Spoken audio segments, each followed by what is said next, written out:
My name is Dr. Dieter. I have board certifications in internal medicine and pediatrics, and I've recently become very passionate about metabolic health because it holds the key to why we are all chronically ill today. And this is a statistic in the United States that 9 out of 10 people in the US have metabolic dysfunction.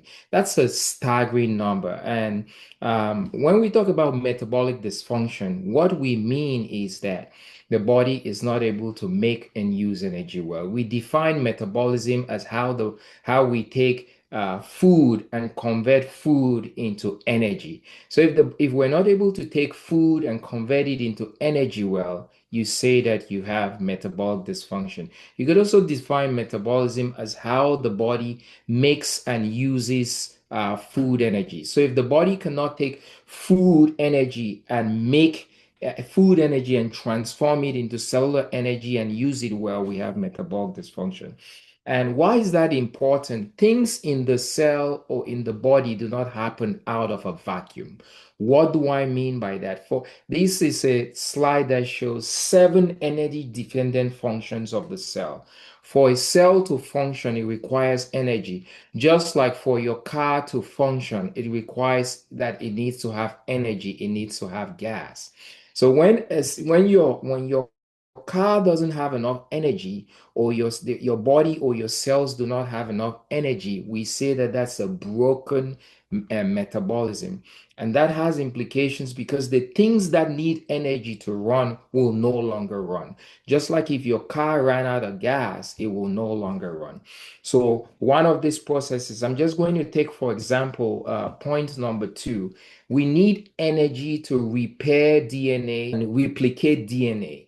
So for example, if you have a mutation in your body, in your DNA that's going to propagate into a cancer, if the cell is able to repair that mutation you never hear about it, and it never propagates into a cancer. It's silent.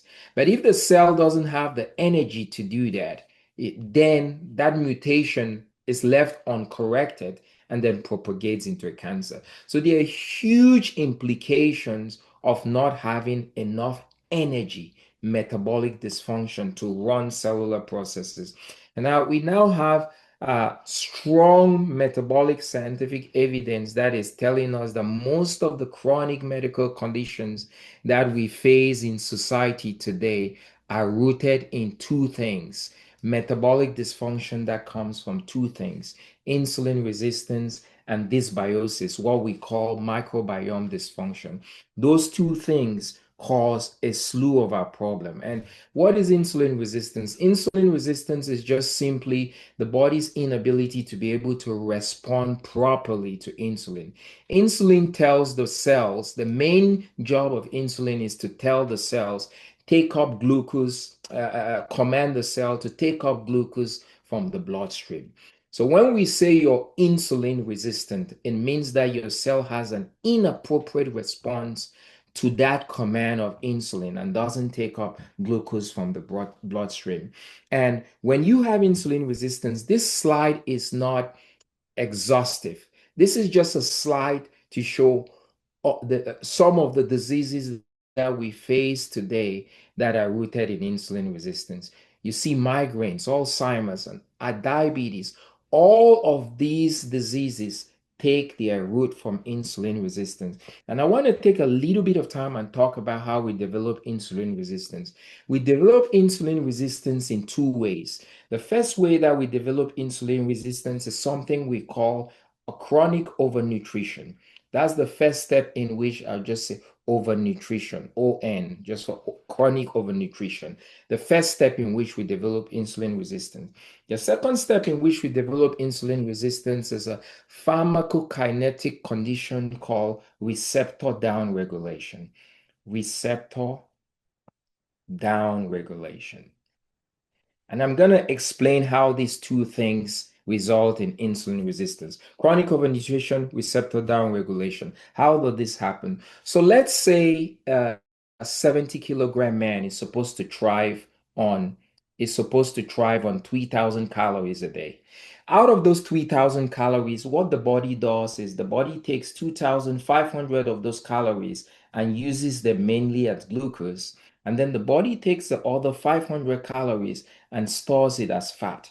We're always supposed to store fat because we always make an energy transition from burning glucose when in the daytime to transition to burning fat at nighttime when our glucose levels are low. So our body has two main fuels that we use.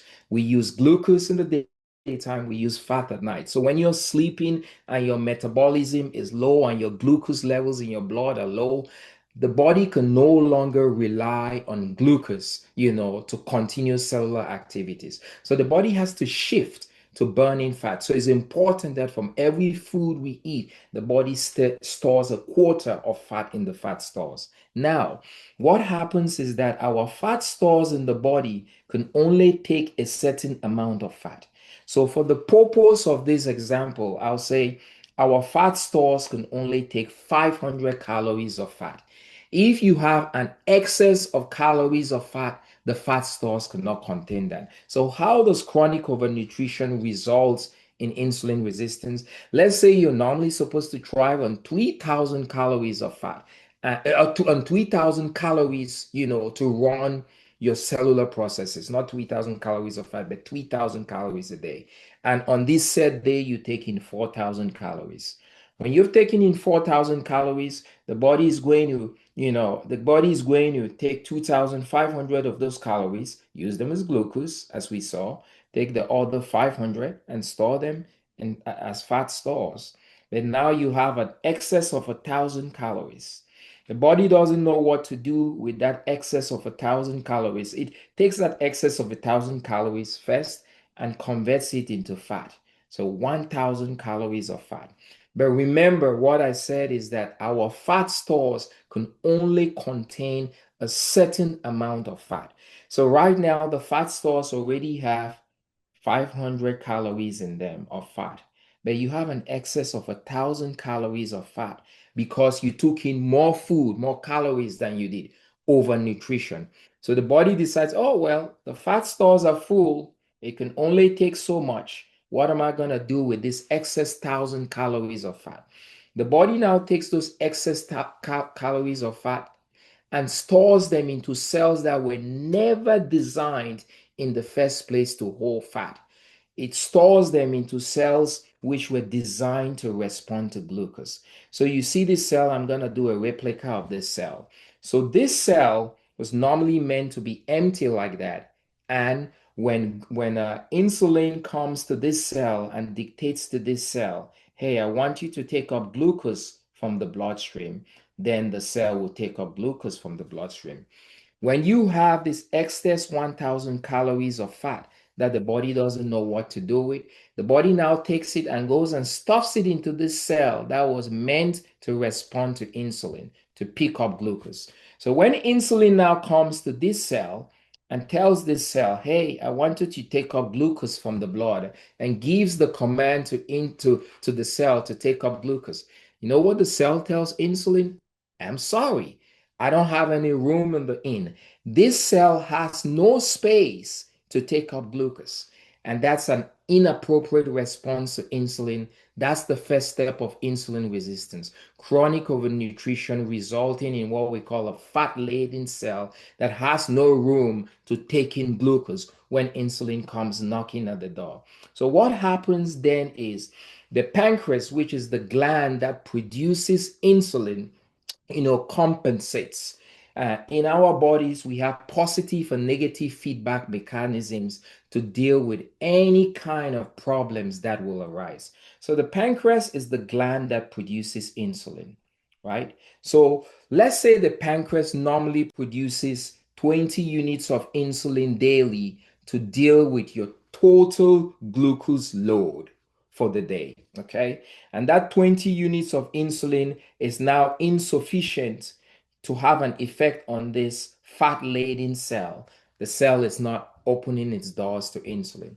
So the pancreas decides in a compensatory mechanism that I'm going to ramp up the amount of insulin I produce. The pancreas decides I'm going to produce 4 times the amount of insulin. Since this 20 units of insulin is no longer effective to this cell, the pancreas says, well, if this cell is going to be stubborn, I'm going to show him some force. So the pancreas now produces 80 units of insulin, 4 times the amount, to overwhelm the cell. And now that 80 units of insulin now goes to the cell and forces the cell to take up insulin. Now, this 80 units of insulin is acting as a bully to the cell. It's coming and showing a forceful show to the cell, bullying the cell, say, you must take up glucose from the blood. And the cell responds to that bullying. The cell responds to that show of force. It's just like you have an issue in a neighborhood and the cops send two cops, the police department sends two cops to take care of the issue. Those two cops are not able to take care of the issue. The two cops here will be in 20 units of insulin.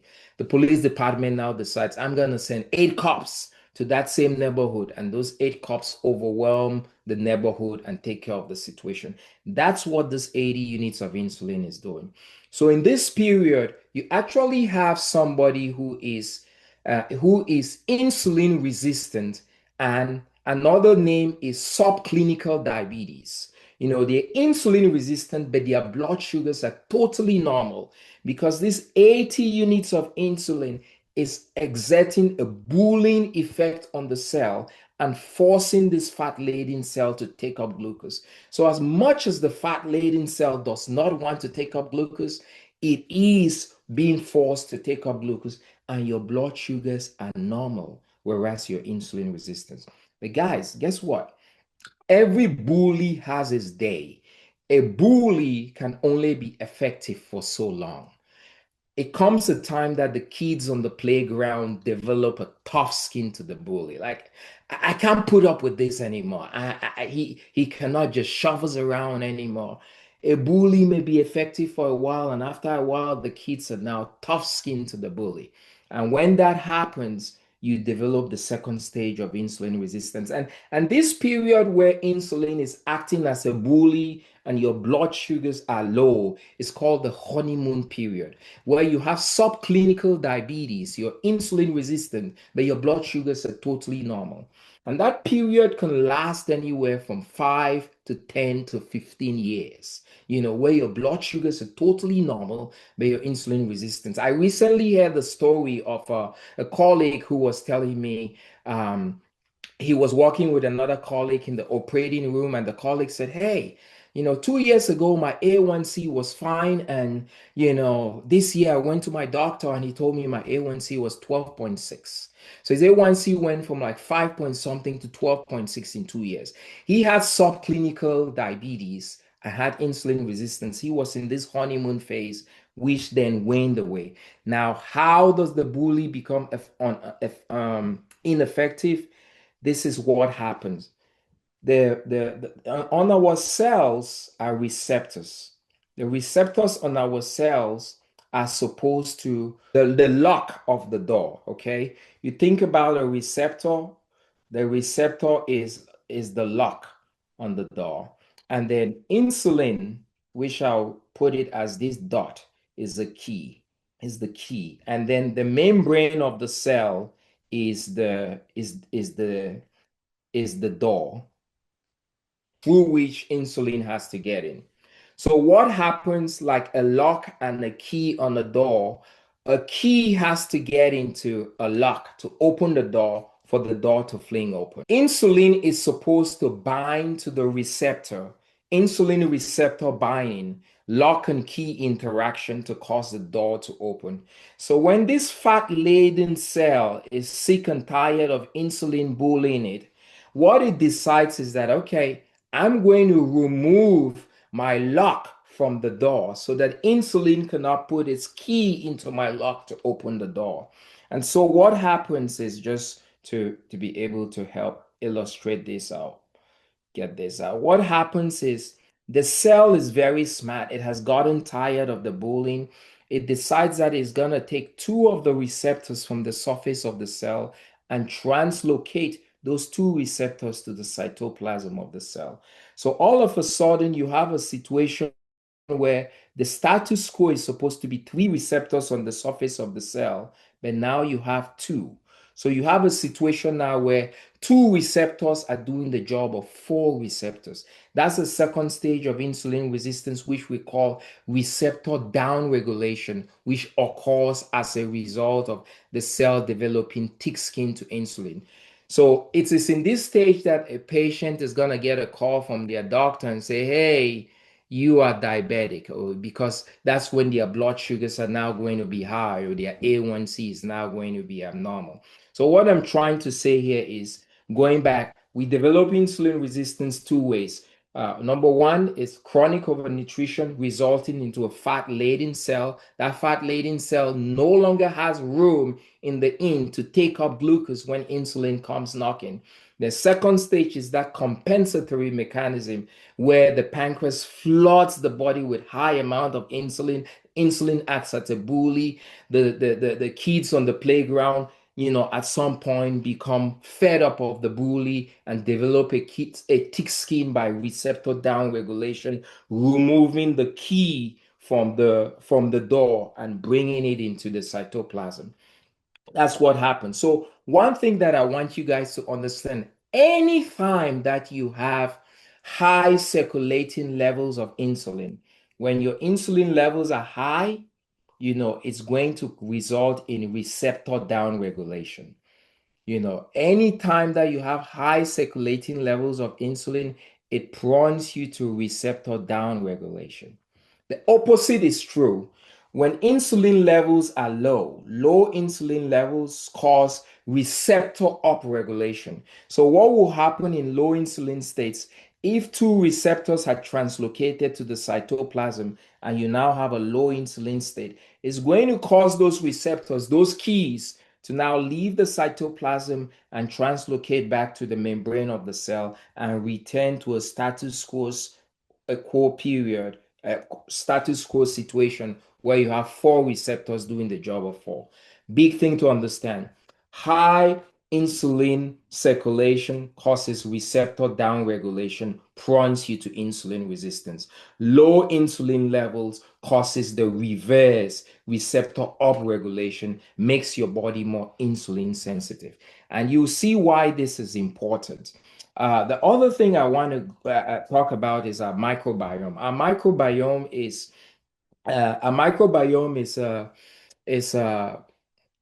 30 to 100 trillion microorganisms that live in our colon, our large intestine. And they live in our large intestine in what we call a symbiotic relationship. We benefit from them, they benefit from us. We give them food, we give them shelter, and they give us benefits that I'm mentioning here in this slide. They help the body to be able to protect the body from pathogenic bacteria, helps to train the immune system, helps to synthesize some very special fat cells that help to keep the strength of our colon strong, which without that we will have a weak colon or leaky colon, synthesize essential vitamins, very, very key functions of the immune system, of the microbiome. And one of the things too that you may not know is that our immune system gets its training from the microbiome. About 60 to 70% of our body's immune system resides in the gut. 60 to 70%. And our microbiome is responsible for training our immune system. If our microbiome is unhealthy, it's going to give an unhealthy training to our immune system, which is going to attack us and cause autoimmune diseases and other things. If our microbiome is healthy, it's going to train our immune system healthy, which will protect us. So everything is connected. So when we talk about dysbiosis, it just simply means that there is an imbalance in the microbiome population, the variety of the population where you have bad guys, throw a party and kick out the good guys, so there is a proliferation of the bad microorganisms, and there is a decrease in population of the good microorganisms. That's bad because when you have dysbiosis, this is what it causes. When you have an imbalance, look at this slide and look at the slew of illnesses that come as a result of an unhealthy gut.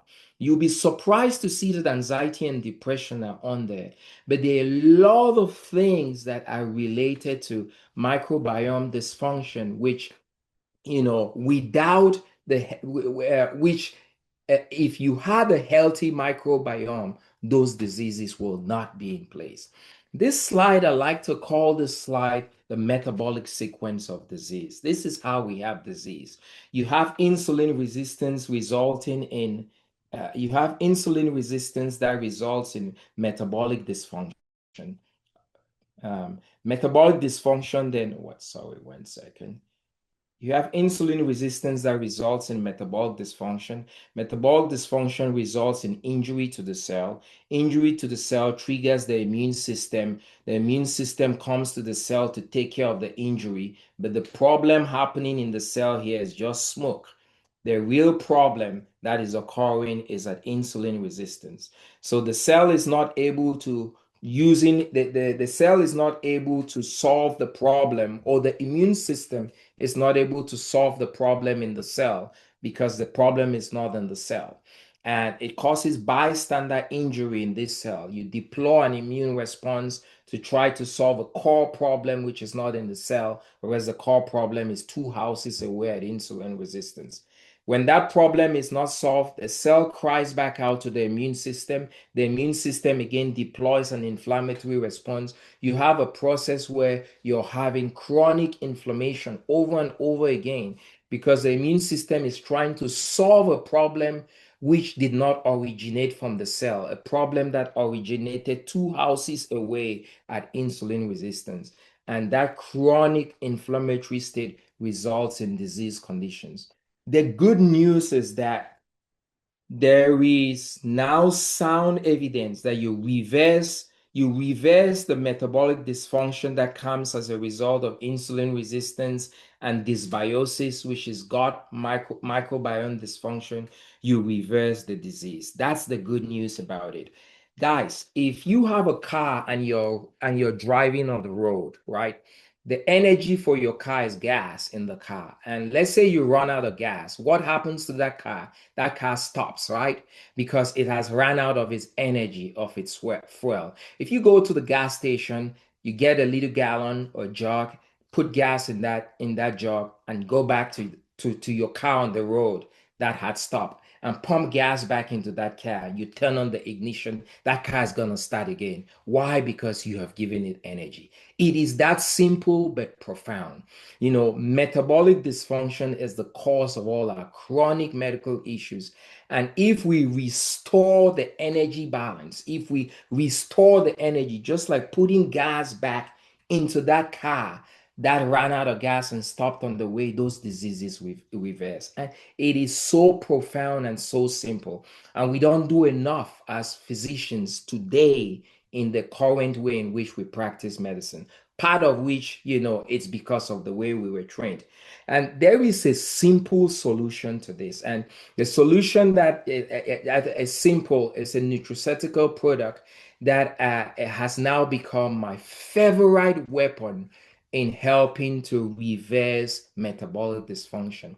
It uses the science of intermittent fasting and fiber supplementation to reverse insulin resistance and to also reverse dysbiosis. When you are able to do that, you can reverse the disease. And the Feel Great system contains two products. I'm going to let Amory talk a little bit about them down the road. One of which is a chlorogenic tea, one of which is a fiber. They have numerous benefits. They work in sync, in synergy, to be able to restore metabolic balance, to be able to get a broken metabolism to be fixed. Those things work in synergy. One of the main product of the tea is a polyphenol called chlorogenic acid. It has very, very vast metabolic benefits.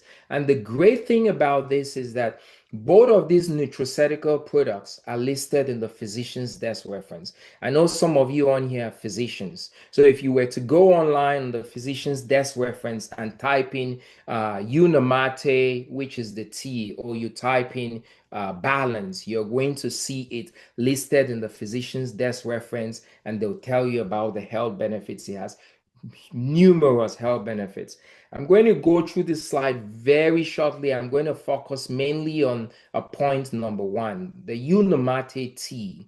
The Unamate tea, what it does, one of the big things that it does, in addition to the other uh, uh, 8 benefits that you see in this slide, it helps you to be able to fast. Remember, what we're trying to do is to use the science of intermittent fasting to be able to reverse insulin resistance, and the tea helps you to be able to do that. We eat way more than we're supposed to eat in today's day and age. And if you were to go back in time and look at how often our ancestors ate, they probably ate 2 meals a day, or so. So this helps you to be able to fast. And you're going to see why, in addition to the slew of other benefits listed on here, you're going to see how fasting and this nutraceutical helping you to fast can reduce or reverse your insulin resistance or repair your broken metabolism. So let's dive into it. Um, um, when you're fasting, what happens is that you're not taking in any calories. When you don't take in any calories, you do not have any, you have little or no glucose in your blood. The principal stimulus for insulin to be produced by the pancreas is glucose. So in a fasting state, because your glucose level is low, the pancreas sees little or no reason to produce insulin. And so you have low circulating levels of insulin. When you have low circulating levels of insulin, remember what I said, that when you have lower circulating levels of insulin, it causes the receptors which had translocated into the cytoplasm to now return to the cytoplasm, to now return from the cytoplasm to the membrane of the cell. So you're now establishing a status quo. And the way I say this is, when you have low circulating levels of insulin, it means that insulin that was a bully has become humbled. The bully now gets to the playground and has his head down in a humble position, is no longer raising his voice to the kids. And kids are very forgiving. A kid will forgive a bully when a bully humbles himself. It's the same thing as a cell. When the cell sees that insulin levels are low, the bully is humble. They say, okay, he wants to play, we'll play with him, and causes receptor upregulation, reversing insulin resistance, making you more insulin sensitive. So that's one way in which fasting does that. And the Unamate tea helps you to be able to fast because it causes the body to produce its own GLP-1s. The other thing that fasting does is that it promotes fat burning, lipolysis. One of the other things which is mentioned on this slide here, you will see in point number 4, the Unamate product helps you to be able to burn fat, lipolysis. So two things that you're doing here, the benefits here, you're not only you're not only you're not only the insulin, you're not only, when you're intermittently fasting, causing your body, triggering your body to burn its own fat, but the Unamate is like a second combo, causing even further fat burning. Why do you burn fat when you're fasting? When we are fasting, the main fuel source of glucose is low. When the main fuel source of glucose is low, the body can no longer rely on glucose for cellular activities to continue to go on. So the body has to make a switch to say, okay, where am I going to get energy from to keep going? So remember those fat-laden cells, the fat-laden cells, which, were juicy with fat. Okay, it now becomes a prime for the body to. So I'll just go back here. Let's do this. Remember the fat-laden cells, which were full of fat. In the fasting state, when glucose levels are low, when you have low glucose levels, the cell now turns to this to get its energy to continue to function. So the cell now causes, you now have lipolysis, the burning of fat to produce ketones and, to be able to cause cellular processes to continue to go on. So with lipolysis, this cell, which was fat laden, and could not respond to insulin, when you're burning fat, this cell may now become like this. And as you continue to burn fat, this cell now returns to something like this. So you see that because of lipolysis, the burning of fat, this cell has now become more insulin sensitive, and so is this. It has more space in it. If insulin comes and knocks at the door and say, take up glucose, it cannot give the same excuse that I have no room in the inn, because lipolysis has now taken place and cleared the room. And, further lipolysis is taking place here, making this even much more sensitive. So that's how intermittent fasting.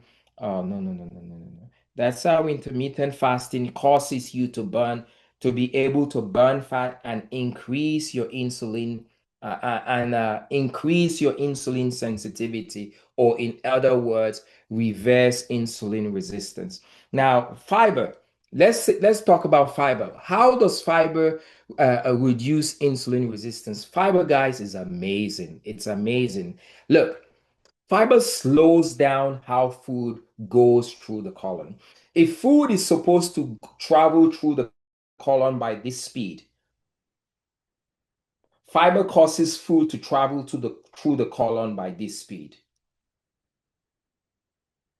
Why is that important? The slower food goes through the colon, the slower digestion occurs. The slower digestion occurs, the slower absorption occurs. The slower absorption occurs, the slower glucose is released in the blood. The opposite is true. The faster food goes through the colon, the faster you're going to release glucose into the blood. And you do not want to be releasing glucose into the blood in a very fast pace. So, for example, I'll put it this way. Let's say you and I went to a restaurant, right? And we ordered lasagna. We went to a good restaurant in town and ordered lasagna. And you had your lasagna, uh, and you ate your lasagna without fiber. What's going to happen? Or without consuming fiber first. What's going to happen is your blood sugar is going to do this and do that over a period of 1 to 2 hours, and that peak there may be a blood sugar of 180. Okay. If I decide, I'm served that same plate of lasagna, right? And I decided to eat that same plate of lasagna, before eating it, I consumed fiber. I consumed the fiber product in this nutraceutical. What's going to happen is my blood sugar is going to do this, and this peak here may be 100. So you and I have eaten the same plate of lasagna that costs the same dollar value. We've consumed the same, quantity, but your blood sugar has gone up to 180 and my blood sugar has gone up to 100. There's a big difference. And that has huge implications. Why? Because when you have a blood sugar of 180, your pancreas is going to produce a commensurate higher amount of insulin to deal with that blood sugar of 180. Remember, guys, high circulating levels of insulin push you towards receptor downregulation and pushes you towards being insulin resistant. So you who has had a blood sugar of 180 after lasagna, you're more prone to developing insulin resistance.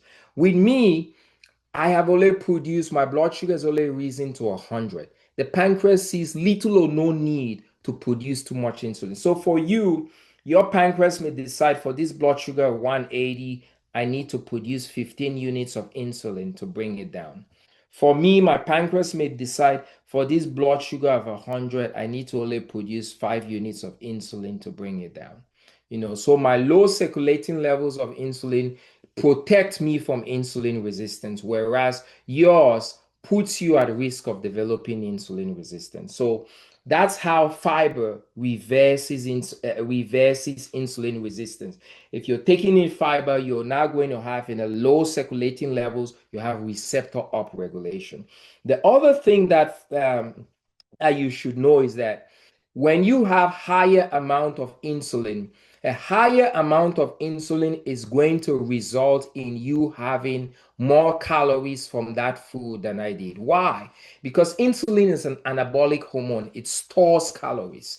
So if you produce 15 units of insulin to deal with that 180, from that lasagna, you may gain 900 calories. If I produce only 5 units of insulin to deal with my blood sugar of 100, from that plate of lasagna, the same plate of lasagna, I may only gain 350 calories. Guys, that's wild. You and I ate the same plate of lasagna. It cost us the same dollar amount. Your blood sugar went up to 180, mine went up to 100.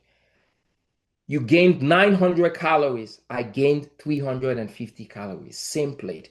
That's the implications of fiber. And that's how fiber reduces insulin resistance by lowering your glycemic profile. It also promotes fat burning, as you will see in that third point. We said that when you burn fat, it causes a fat-laden cell to now be freed up of its fat. That when insulin comes knocking at the door, that cell has no, thus cannot give the same excuse to say, I do not have any room in the inn. Now, how does fiber reverse dysbiosis? It's very simple, guys. Fiber is the main food for the microbiome. There is a reason why God, our creator, made us in such a way that humans do not digest fiber. Fiber is a special type of carbohydrate that passes through the colon intact, undigestible, because that is supposed to be chow to the microbiome. Every living organism needs food to be happy. When they do not have the food that they need, then they go on strike. The bad guys throw a party, what have you, kick out the good guys. That's dysbiosis in simple terms. So that's how fiber reverses that by causing, by you giving your body fiber, you're feeding the microbiome and securing its health. Fiber also has numerous health benefits, helps to reduce cholesterol, and I'll not go into that detailedly, but I recently dropped my cholesterol down from by 64 points, my total cholesterol, and my LDL by 69 points in a period of 3 months, just by using the nutraceutical fiber in this product.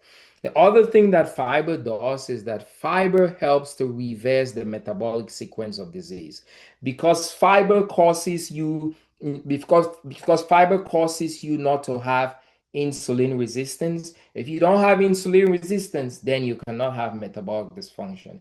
If you cannot have metabolic dysfunction, then you cannot have oxidative stress or the remainder of the sequence. So it disrupts that. And unfortunately, despite how important fiber is to us, we don't consume enough fiber. This is the NIH report on how much we consume. An average man and woman in the US consumes 10 to 12 grams of fiber a day. If you're a woman, you're supposed to be consuming an average of 25 grams of fiber a day. If you're a man, an average of 39. We are consuming less than 50% of the required amount. No wonder we have all these diseases, that come as a result of, lack of fiber. Insulin resistance, dysbiosis. No wonder all these diseases are in proliferation today. Our ancestors 60, 70, 80 years ago did not know what high cholesterol was, did not know what fatty liver was. And so our current situation is as a result of the lifestyles we're living and the fact that our foods are so devoid of fiber. And I will go back again and say, we now have scientific evidence, strong scientific evidence that these diseases can be reversed. I go back to the car that stopped on the road because it ran out of gas. When you put gas back into that car started again. Same is the fate of the cell. Same is the fate of the body when you put gas back into it. I forgot something that is worth mentioning um, when I was talking about insulin resistance. One of the things that we do in medicine as physicians is that we give diabetics insulin. Unfortunately, if you're a diabetic and you're on insulin, you'll be diabetic for the rest of your life. Why? Because that added insulin that you're getting is contributing to high circulating levels of insulin in your blood and making you more insulin resistant. So our current healthcare needs to change. And so that's why I'm giving this talk. I want to be involved as much as possible in educating doctors, in educating the layman, in educating every and anybody who wants to hear that we can reverse our chronic medical conditions and become disease free.